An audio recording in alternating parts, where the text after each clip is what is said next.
People need to be safe, and we need to take the right measures to do that, and we're looking at things that have been done around the world, things that have been done in other jurisdictions, looking at the best evidence, the best data, to make the right decisions, to make sure that we are ensuring that our citizens, our communities are safe into the future. That was Prime Minister Justin Trudeau earlier today at the Danforth Memorial site talking about curbing gun violence. Now, shootings right here in our city have dominated the conversation, most recently at City Hall, where council passed a strategy to curb gun violence. But a group of scholars, artists and activists recently wrote an open letter to city and provincial leaders saying some of these solutions were further isolating some communities. We saw what the mayor was proposing in terms of responding to gun violence in black and poor communities, and we felt that the response was deeply inadequate, but we also felt that the response further criminalized these communities, and we felt as responsible citizens, people who reside in the city of Toronto, that we should say something. The letter was written by a group of scholars, activists and artists addressed to Mayor John Tory and Premier Doug Ford. The authors reference how a number of initiatives the city and province were considering to tackle gun violence will only further, quote, barricade and quarantine black communities already under economic pressure.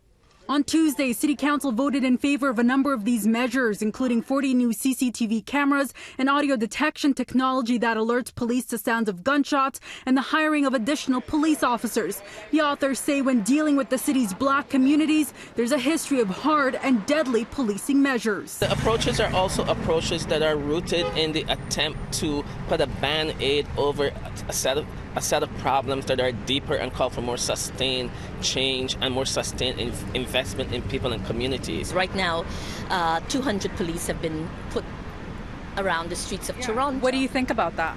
I think that's excessive. What is that supposed to do? How is that actually working to end whatever issues we have in our city? Let's look at the kinds of policies and the kinds of decisions that are being made in black communities. The gun violence in black communities is not endemic to those communities.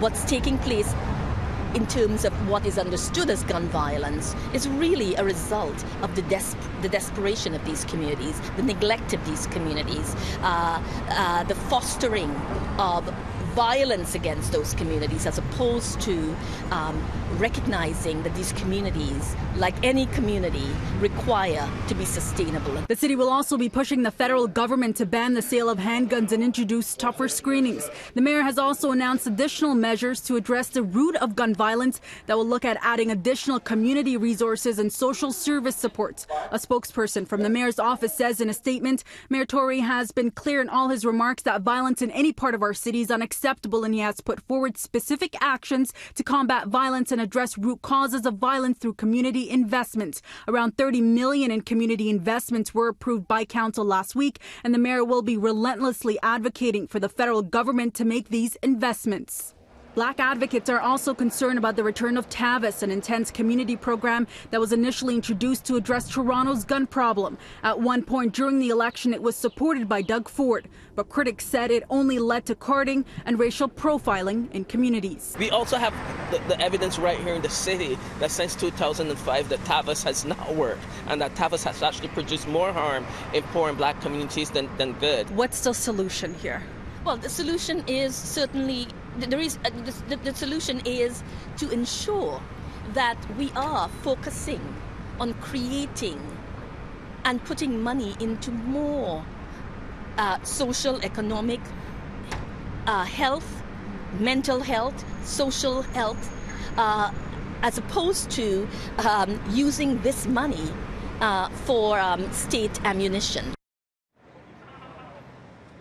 And we also reached out to Premier Doug Ford, a spokesperson from his office tells CityNews, and it's important to have these discussions on the wider fight against gun violence, saying, quote, whether the source of the problem is gangs or terrorism or deranged gunmen, the status quo is not an option. Premier Ford campaigned on making more resources available to fight gun crimes and wants to see more boots on the ground and police in our neighborhoods.